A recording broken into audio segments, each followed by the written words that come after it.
So mga par, isa nga po si Kit One Time Torman sa mga nagsabi na hindi lang daw mahusay kung bakit mahirap kalaban ang ating pambansang kamao Manny Pacquiao. Kahit sino daw ang tatanungin mga boss, karamihan daw sasabihin na si Pacman talaga ang isa sa mga pinakamagaling na boksingero sa larangan ng boxing sports. Banal na ito pagdating sa bakbakan sa ibabaw ng boxing ring at saksi daw si Torman kung gaano kataas ang level ni Pacman bilang boxer. Pero ayon kay Kit One Time Torman mga boss, isa din pala sa mga dahilan kung bakit mahirap kalaban si Pacman sa ibabaw ng boxing ring dahil ang personalidad nito bilang tao. Mahirap daw lumaban sa boxer na malaki ang respeto mo sa kanyang pagkatao. Kaya sa naging laban ni Torman kay Pacman, pinanindigan daw nito ang pagiging trash talker para ibenta sa mga boxing fans ang laban nila.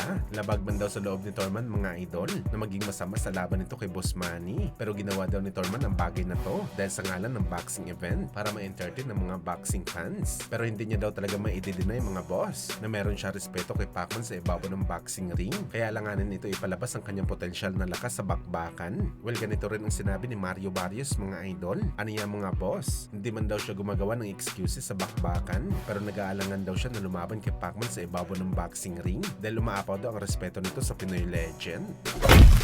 Samantala matapos nga po may ikasang laban ng ating pambato na si General Casimero kalaban sa Luis Neri na gaganapin sa April 18 sa Kyrgyzstan. Meron kaagad pangalawang mensahe si Alas mga idol sa Mexican superstar na si Luis Neri. Aniya magsanay daw ng mabuti ang Meksikano dahil gusto daw ni Casimero na magandang laban sa bakbakan nila. Pero marami naman ang nagsasabi ng mga boxing fans mga boss na posible hindi pa daw matutuloy ang laban ni Casimero at Neri sa April 18 dahil gagawa pa daw ng palpak si Casimero, particular na sa kanyang timbang. Malaki daw kasi ang tsansa mga idol na kapag nag-overweight si Casimero sa weigh-in nito kay Luis Neri, posible makansila ang laban at malabong pumayag ng kampo ni Neri na ituloy ang laban. Sa mga hindi po nakakalam mga idol, karapatan po ni Luis Neri na umatras ng laban kapag nag-overweight si Casimero. Basta makuha lang ni Luis Neri ang tamang timbang sa 122 pounds, babayaran pa rin talaga siya sa laban kay Alas. Ngayon mga idol, meron pa isang buwan si Casimero para i-maintain ang timbang nito pero umaasa pa rin tayo mga boss na makukuha ni Alas ang weight limit ng 122 pounds. Wag lang talaga masira ulit ang personal nito na timbangan.